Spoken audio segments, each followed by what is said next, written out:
just because oil industry jobs are stable, they pay you a lot of money, and they are stable. But this is not the case anymore. So when I was child, I used to believe that there is a giant beast in like dinosaurs under surface, and it is generating gas, and we are just sucking it out from the body. But then I figured out it's not so easy. Oil and gas industry business is very complex, very risky, and it involves a lot of investment over there. So when I moved to Norway, Norway is one of the best country to live and work. Nature is very, I love nature, and jobs are stable, they pay you a lot of money, but this is not the case anymore because we are losing jobs over here.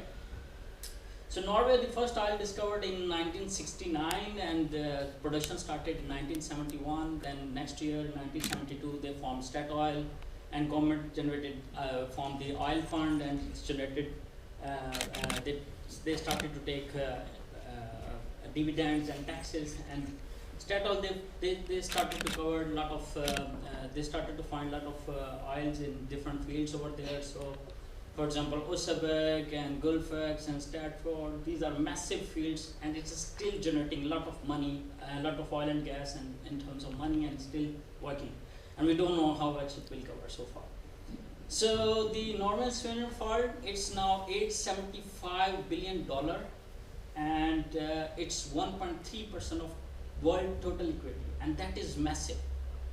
But if so far everything is true, but if it is true, then why 20,000 people lost jobs in so far?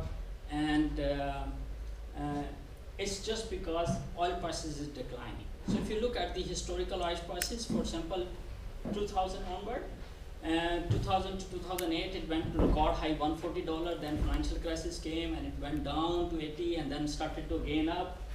And in the last year, it was 114, and today it was 44. So why is this happening? Because the world is flowing, there is a lot of oil in the world, and supply is more than the demand. So oil prices are getting down.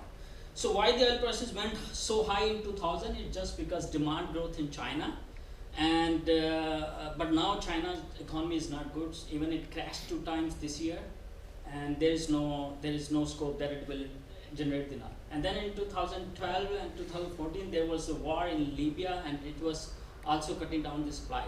Now Libya is back, Iraq is back, Iran is probably coming next year, so it will generate a lot of oil in the world. So who is getting benefits? It's oil importing countries and consumer, but not in Norway. We are paying the same price over there. So what it has effect on the Norwegian economy? The reason is oil de-investment is going on.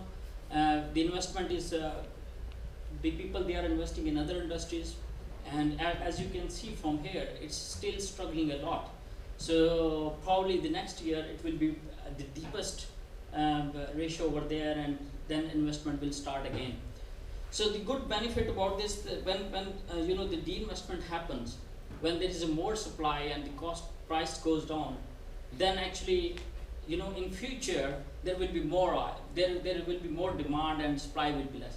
The one factor which is break-even, which is the cost of producing 1 barrel, is higher than the price in the market. So for example, Johan Sverdrup project, the break-even price is $41, and other Norwegian projects, they are probably 50 and 60 and 70. So it means your cost of producing oil is more than the price in the market.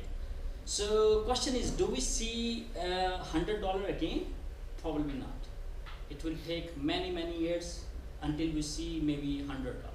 So probably in 3-4 years, maybe we see 60, 70, 80, but not 100. So the question is, what should we do now? Should we just sit and think? I think Norway cannot do much more in controlling the price. What we can do is we can become more cost efficient, and we can also invest in other industries. That's what we can do. And from my perspective, what I see is that next year it will be more jobs losses and more layoffs, and it will be more tough. I'm sorry, I wish I could be wrong, but this is true. The worst is yet to come. Thank you very much.